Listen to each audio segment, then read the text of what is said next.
8 fraksi DPR kembali menyuarakan penolakannya terhadap perubahan sistem proporsional tertutup pada pemilu legislatif 2024.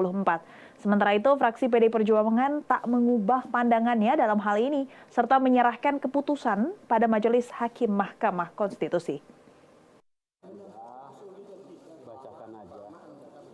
8 pimpinan fraksi DPR yang meliputi Golkar, Nasdem, Gerindra, P3, PKB, PKS, PAN, dan Demokrat kembali menyuarakan penolakannya atas perubahan sistem pemilu proporsional tertutup di gedung DPR Rabu siang. Aspek kemajuan di bidang politik sejak era reformasi dinilai telah menghasilkan sistem pemilu yang ideal bagi masyarakat, sehingga mendekatkan calon pemimpin untuk dipilih secara langsung sesuai dengan keinginan masyarakat.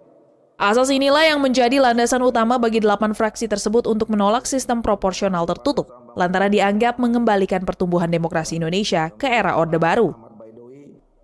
Hingga saat ini selama hampir 25 tahun, sistem demokrasi kita pun terus berkembang mencari bentuk yang semakin ideal, seperti yang dikehendaki oleh rakyat, seperti sebagai yang berdaulat, termasuk dalam pelaksanaan pemilu. Kita sudah menjalankan 5 kali pemilu selama masa reformasi. Selama itu pula kita terus menyempurnakan sistem pemilu yang semakin mendekatkan rakyat dengan pilihan orisinalitasnya. Kita termasuk negara yang menganut sistem pemilihan langsung, terutama dalam pemilihan presiden dan kepala daerah. Juga adalah pemilihan legislatif, yang semuanya diatur dalam Undang-Undang Dasar 1945. Itulah juga yang menjadi dasar saat Mahkamah Konstitusi mengeluarkan putusan Mahkamah Konstitusi nomor 22/24/PUU /6 Romawi /2008 pada 23 Desember 2008.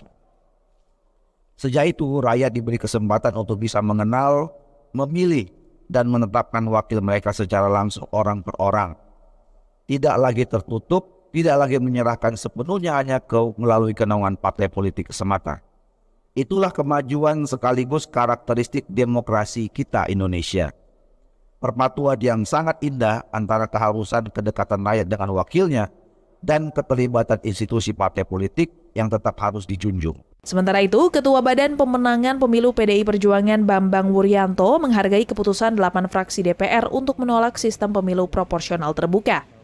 Namun, PDI Perjuangan tak merubah sikapnya dalam hal ini dan menyerahkan keputusan pada 9 hakim Majelis Mahkamah Konstitusi. Kan Diko udah tahu Pak Sekjen udah declare, gitu? Ya. Pak Paco pelaksana tugas, kawan-kawan kemudian ya partai lain misalnya atau fraksi menolak, ya itu hak mereka, hak kawan-kawan itu, bukan hak saya melarang-larang. Oke? Artinya tidak berubah pandangan dari PDIP masih tetap sama ya Mas? Enggak dong. Itu kan begini loh, adinda sekalian.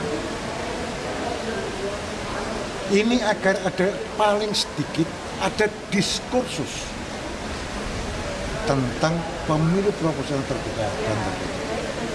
Itu menjadi diskursus, itu artinya bahasanya Bung Karno, kita tidak gelenggem dengan peraturan perundangan yang ada. Kita nggak boleh gelenggem, kita harus selalu berpikir. Think and rethink, soft and resoft, kan begitu. Terus ditajamkan pikiran-pikiran anak bangsa.